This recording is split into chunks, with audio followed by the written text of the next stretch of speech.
Yo, YouTube, back again for another video. This video ain't gonna be too long because I still got the wife and kids upstairs and they got a little bit of time before bedtime. So I wanted to come down and do a quick video about a topic I just wanted to say some words on. And I want to give a quick shout out to Brandon Brown. Man, he did the podcast Sunday. Dope podcast, man. Brandon Brown, former Dominican point guard, class of 2005, man. Two-time state champion. Just a cool dude, man. Cool, laid back, man. Just good dude, good vibes with bro. I would ask that y'all please check that out on my channel, man. Give it a listen. Just check out his story, man. Just be inspired, man. Just cool cat, man. And salute to you again, bro. But without further ado, the topic I wanted to speak on today was just Jonathan Majors and Meagan Good. I don't know if she's Megan Majors now. I don't know. But Jonathan Majors was recently on The Breakfast Club. And I'm going to just say this. Salute to him. Salute to the work that he's doing to just improve himself, you know, become his best self and just work on the things that he needed to work on just to be his best him. That's dope, and I'm a fan of him as an actor. Kang, I feel like Marvel dropped the ball with, and Kang was gonna be one of the dopest villains in the MCU. But rumors he's coming back, but who knows? He got another movie that's coming out, Magazine Man, that I guess The Breakfast Club said was really good, so I'm eager to check that out. Just a fan of his work, man. Dope actor, generational talent, all that. But just because you all that doesn't mean you don't have things going on in your personal life. And as y'all saw, man, he went through what he went through, you know, but he was able to suffer his punishment, you know, pay his debt to society, and just make waves just to try to get back, man. So salute to bro, man, for real. But he said one comment when he was going through what he was going through, and they had a video of him talking to his ex, and he told her that he needs a Coretta Scott King. And then on the Breakfast Club, Just Hilarious told him that he finally found his Coretta, referring to Meagan Good.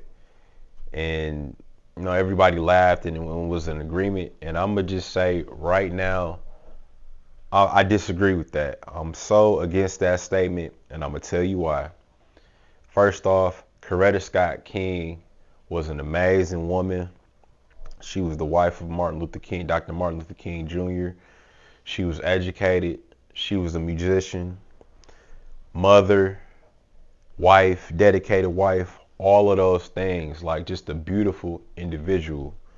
So for somebody to say, I need a Coretta, first, number one, I think that's disrespectful to your future wife. Like, no, you don't need a Coretta, you need your future wife. Like, God had it in his plans for Martin Luther King to marry Coretta. Coretta Scott King was Martin Luther King's wife, nobody else. I understand the sentiment that they trying to say, but instead of saying Coretta, they should probably say, I need a woman that displays some of the characteristics that Coretta displayed. Because I would never want to tell my woman that I'm glad I found my Coretta, because now it's just negating everything that she does well. And I don't want to make Coretta out to be the perfect person, even though she was, you know, an awesome lady, you know, played a role in the movement in terms of just holding Martin Luther King down, being his rock, all that. Like, I'll give her credit every day, but I'm not gonna look past her as being more than a woman. She was a woman. She's a flawed individual like everybody else. So to hold her as this thing that you need to live up to, I think that's doing a disservice to her. At the end of the day, it's a disservice to her, and it's a disservice to my wife.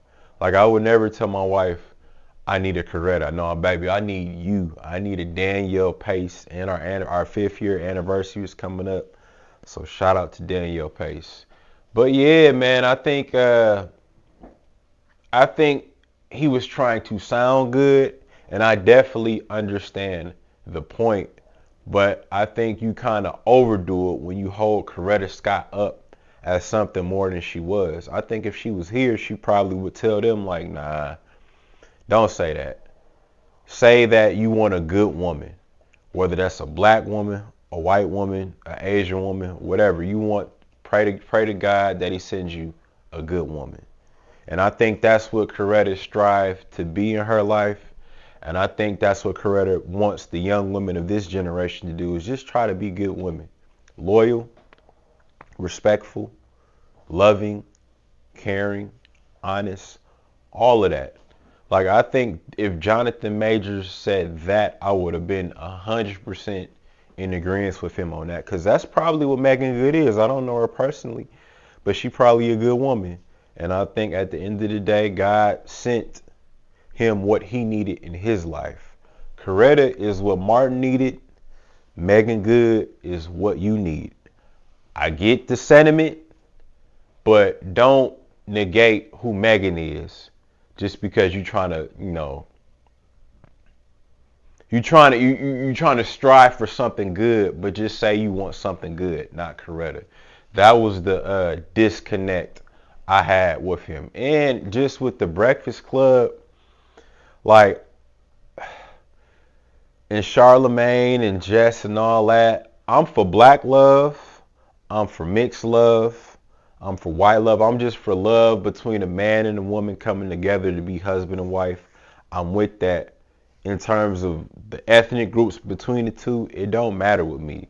Like, two black people get together, I think that's dope. A white person and a black person get together, I think that's dope. Two white people get together, etc., etc.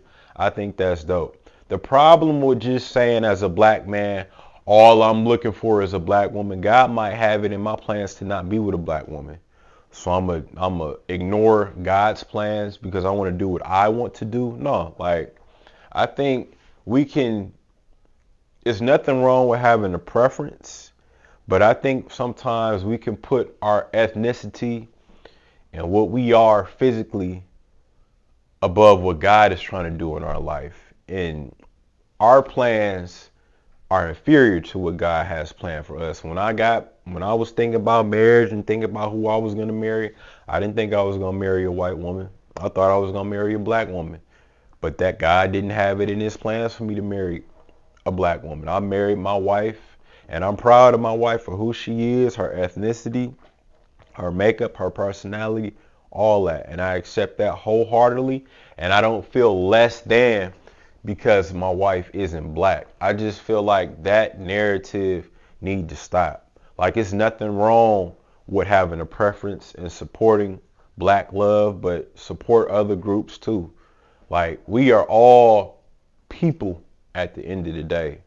We all made in God's image. And if somebody who's Asian wants to get with somebody who's Mexican, ain't nothing wrong with that. They trying to do it the right way. They fell in love. They trying to build a life and keep God first. There's nothing wrong with that union.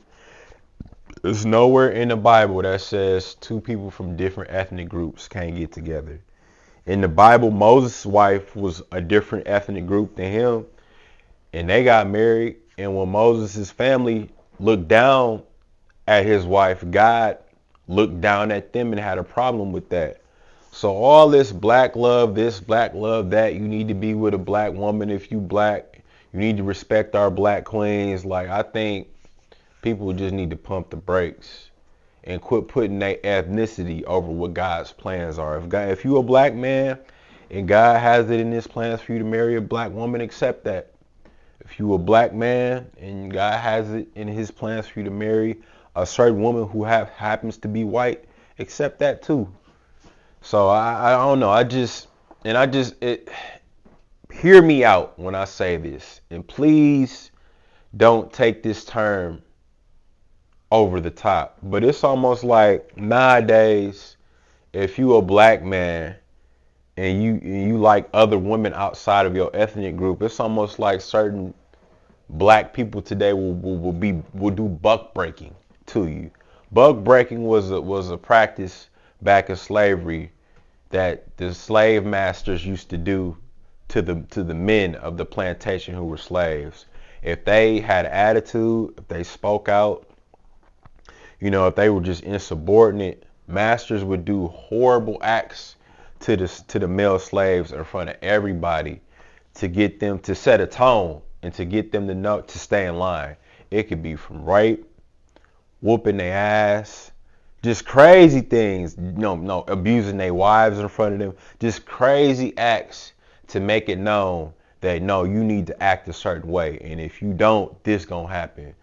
And don't get me wrong, black people aren't doing that to each other today, but it's almost like from a mental standpoint, I see a lot of that going on, just buck breaking. If I don't think the same as the group, I need to be ridiculed and embarrassed to get to fall in line with the overarching thing of how black people supposed to look or supposed to think.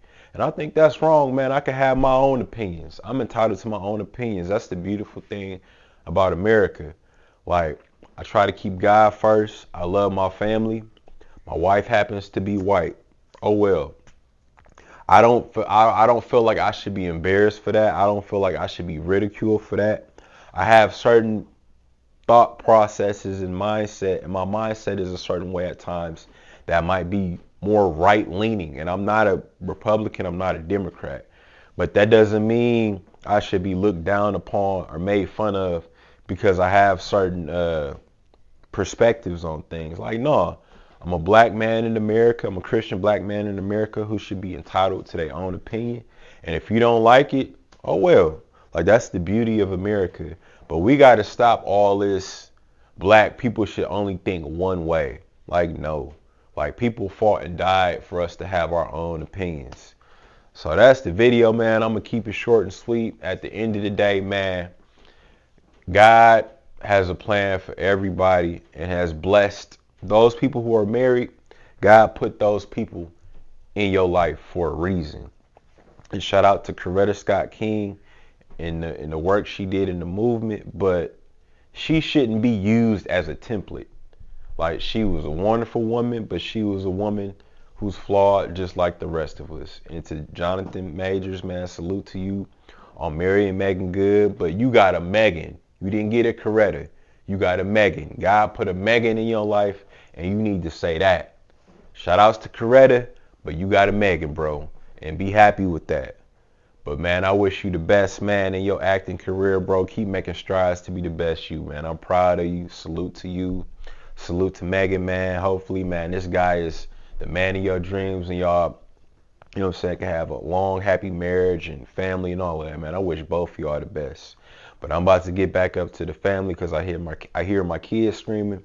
Y'all, man, check out the channel, man. Check out some of the recent episodes I did, and just please like, share, and subscribe, and keep supporting me, man. It all helps. We trying to go somewhere with this pod, man. I love y'all. Y'all take it easy. We out.